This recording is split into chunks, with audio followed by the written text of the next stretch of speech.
Guys, the sledge tankification begins. Vitavon. I've got the brand new axles, hand hub assemblies right here, complete with the new out drives right here for this thing. I've got another bulkhead so I can go ahead and finish the back to match the front. But as I'm doing that, I've got the Vitavon ring and pinions right here. We're not breaking these. Not breaking them. All of this is going into the sledge right now. Let's get to that table and start the tankification. Let's go. Check out the awesomeness. Look, splined. Let me get that brightened up for you. Look at that right there, guys. That is nice. Also, guys, check that out. It's actually set in the bearing like what we're used to. Why Traxxas would use these spiral locks, I honestly don't know why they went that route, but this is the more common approach right here. The axle gears, check this out. I hope you guys can hear that. Hardened 45 steel perfection. Listen to this. That's awesome. Notice the little ears are still here to physically grab the diff cup. I like that. Going to start this off with the front end right here. Now, yep, that front cover comes off. That's the Vitavon cover. I'm also going to do all the axles, knuckles, everything, the complete front end. When I get these out, we're going to take some measurements. Let me get this done. With the cover out of the way, it is now time to go ahead and pull the diff out. And yeah, I got a pretty good bit to do here. After looking at this for about 10 seconds, it was like, okay, just go through the extra steps, pull the entire bulkhead right off. There it is, right there. Everything looks, you know, it is what it is. It's just bolts, guys. You can do it. On the axles, the top is the Traxxas. That's that little spiral lock that I was telling you about to keep the pin in. Well, this actually fits into the hubs like you're supposed to. Let me show you the hubs.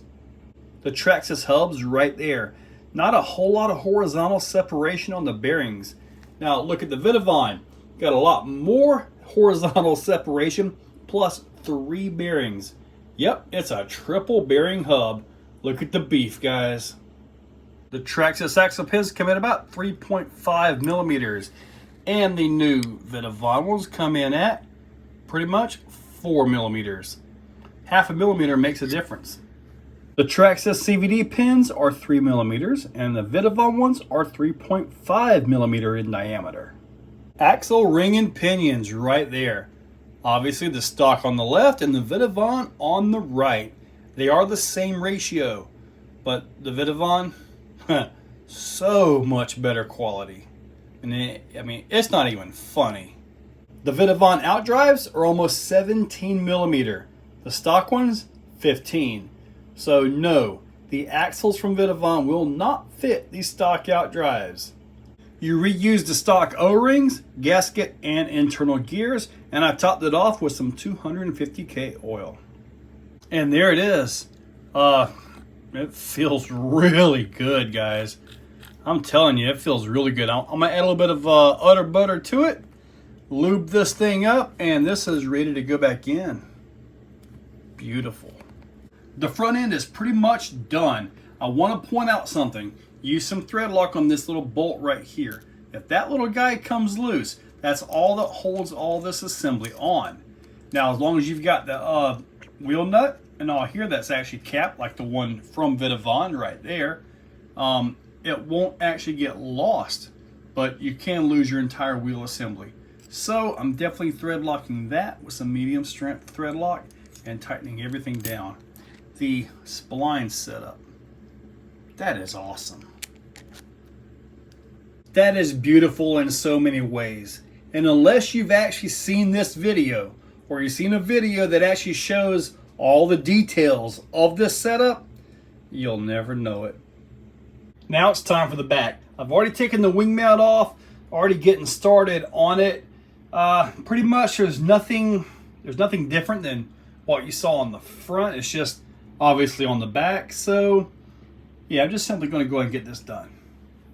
Certainly got a little bit of sand in that back end though, but it never failed.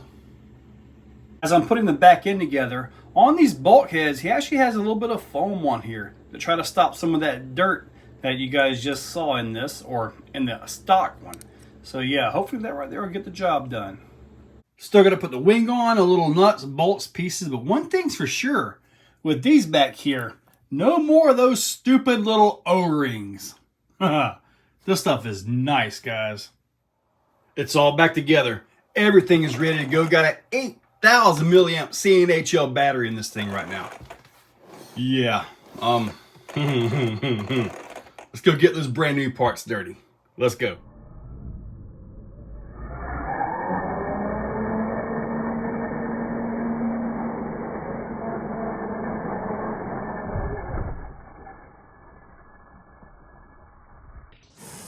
As we hit the track, it actually hasn't rained in a little while. I'm surprised. But adding all the weight to this doesn't really make it faster. Does it make it stronger? Well, yeah, sometimes you move the braking point around. I'm going to go all out. If I see Vitavon metal suspension arms, that's something I generally don't do on bashers. I'm going to do it because I haven't done it yet. Now, the good thing about these axle gears, the good thing about these bulkheads, the good thing about all of that you guys just saw go into this thing, I am no longer worried about, you know, a slightly heavier tire. That's not an issue for me now.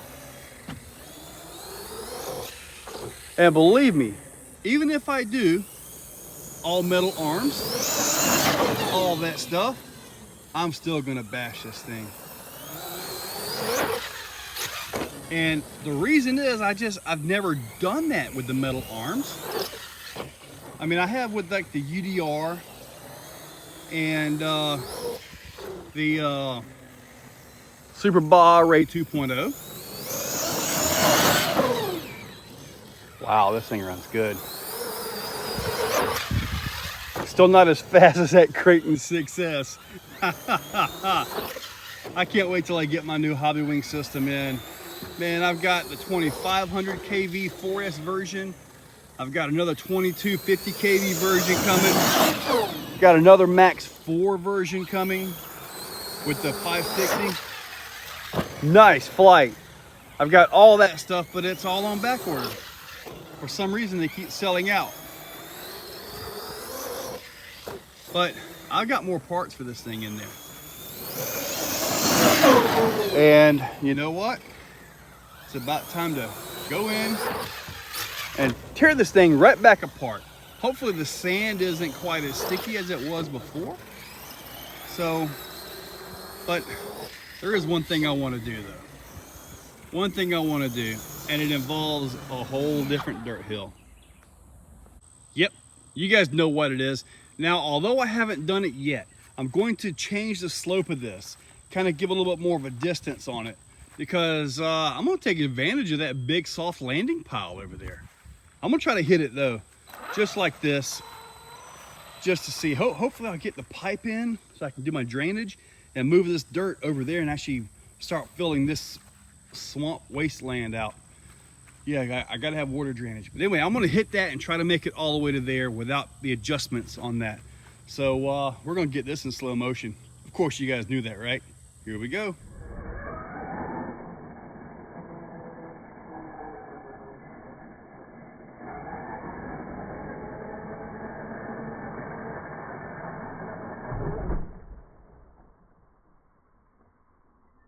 Well, I got it, but I really need to change the slope of that.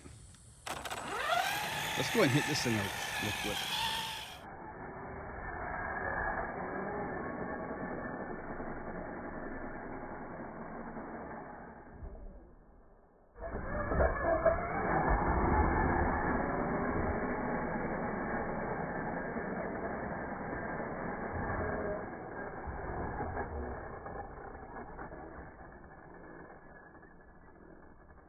Sometimes they just don't work out, but at least it's a good soft landing. Nice. So what do you guys think of the tankification? I gotta tell you, the bulkheads, they keep the ring and pinion in check. Even if you got stock gears, okay? Huge difference, keeps everything in check. The plastic, although it is rigid, it is a good design, it still has inherent flex to it. This stuff does not. Now, the axle ring and pinions also, you guys heard it, they are amazing. I have no fear at all running any tire on this thing at all now. 6S, none at all. But even with the stock plastic housing, the teeth, the gears are actually going to be a lot better in my opinion. Now, when you pair it up like what I did with the axles, the hubs, the triple bearing hubs, all that stuff, I think it's pretty much unbreakable as far as the driveline goes. I still have a spur gear to put on. I have the bumpers to change out, the A, B, C, D hinge pin braces, and quite a bit more on the way.